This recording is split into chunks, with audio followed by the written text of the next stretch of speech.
Hello friends, welcome back to my channel study with Pratibha. तो आज मैं आपको पढ़ाऊंगी क्लास 10th इंग्लिश की बुक आपकी जो है फर्स्ट फ्लाइट, उसकी पोएम 2। तो इस पोएम का नाम है फायर एंड आइस। तो हम इससे पहले पढ़ चुके हैं डस्ट ऑफ स्नो और आज हम पढ़ेंगे फायर एंड आइस। तो आइए शुरू करते हैं। तो ये जो फायर एंड आइस है, तो इसमें दो चीज़ों के बारे में बताया है इस शॉर्ट पोएम में, जो लिखी है रॉबर्ट फ्रॉस्ट ने। इनका नाम आपको याद रखना है जिन्होंने लिखी है पोएम।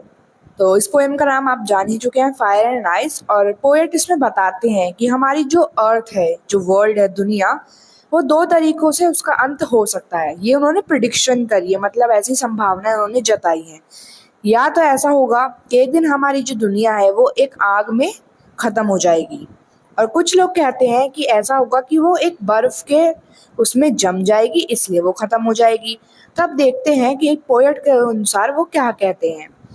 द पोएट के अकॉर्डिंग जो फायर है उसका मतलब होता है डिज़ायर, लालच, लस्ट, किसी चीज़ की इच्छा रखना। फायर से मतलब यहाँ पे ये है कि एक दिन ऐसा आएगा कि सभी लोग अपनी अपनी इच्छाओं को पूरा करने के लिए, अपनी अपनी लालच के चक्कर में, दुनिया ऐसी हो जाएगी कि दुनिया आग में जल के ख़त्म हो जाएगी। जैसे आप आजकल देख रहे हैं वॉर्स चलते हैं अलग अलग कंट्रीज़ के बीच में। तो ये सब चीज़ें क्या हैं? ये डिज़ायर ही तो है। सब कंट्रीज़ की अपनी डिज़ायर है, हर इंसान की अपनी एक डिज़ायर होती है जैसे। तो यही वो डिज़ायर है जो एक दिन आग ऐसा गुस्सा भड़काएगी, ऐसी कुछ चीज़ जंग छिड़वाएगी जिसमें जल के सभी लोग, पूरी दुनिया का अंत हो जाएगा। क्यों? क्योंकि आप जितना अपने आप को सेटिस्फाई करने की कोशिश करेंगे, आप उतना ही बढ़ते जाएंगे आपकी सेटिस्फेक्शन। आप सोचेंगे मेरे पास ये चीज़ हो, अगर आपको मिल जाएगी तो आप दूसरी चीज़ की इच्छा रखेंगे। तो ऐसा ही होता है, हमें जो चीज़ें मिल जाती हैं हम उसके बाद और चीज़ों की इच्छा करने लगते हैं। तो इस चीज़ का तो कोई अंत ही नहीं है, क्योंकि इंसान को जितना मिल जाए उसके लिए उतना कम होता है। जैसे आग बहुत जल्दी जल्दी फैल जाती है, ऐसे ही हमारी जो दिखाया है कि ये जो पूरी लाइफ है इसमें हमारी जो लालच होती है, हमारी जो इच्छाएं होती हैं वो बढ़ती जाती हैं और फैलती जाती हैं।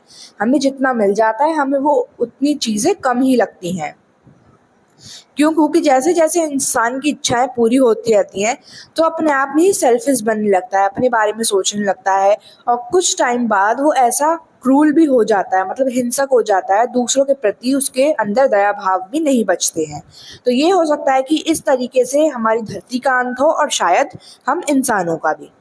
दूसरे हाथ पे ये हो सकता है कि हम सबका जो अंत है पोएट के अकॉर्डिंग बर्फ से हो। क्यों? क्योंकि बर्फ के अंदर इन्होंने आइस में दिखाया कि एक नफरत सी होती है।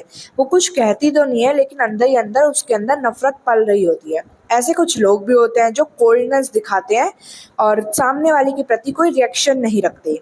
रिजिडिटी होती है उनके अंदर, थोड़ी अकड़ सी, जैसे बर्फ तो अकड़ी हुई होती है, ऐसे कुछ लोगों में भी अकड़ सी होती है।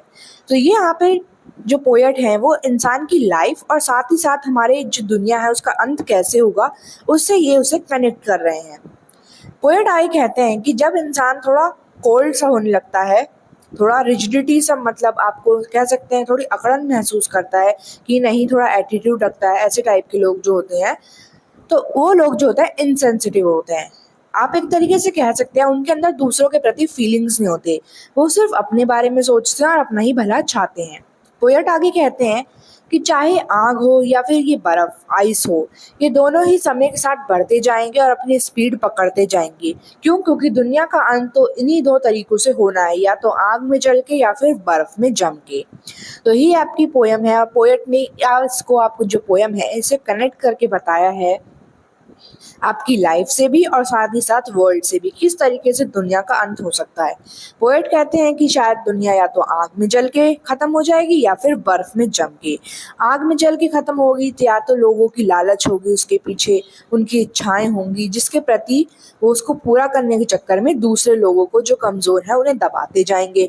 और जो कोल्डनेस वाली दिखाई है, आइस वाली, उसमें जो लोग अकड़ में होंगे, जिन्हें सिर्फ अपनी इच्छाएं पूरी करनी होंगी, जिन्हें अपनी ही बात मनवानी होगी, उन लोगों के बारे में बताया। तो मिलते हैं आपसे नेक्स्ट वीडियो में। आई होप आपको ये पोएम अच्छी समझ में आई होगी। So if you like the video, so please like it, share and subscribe. Thanks for watching the video.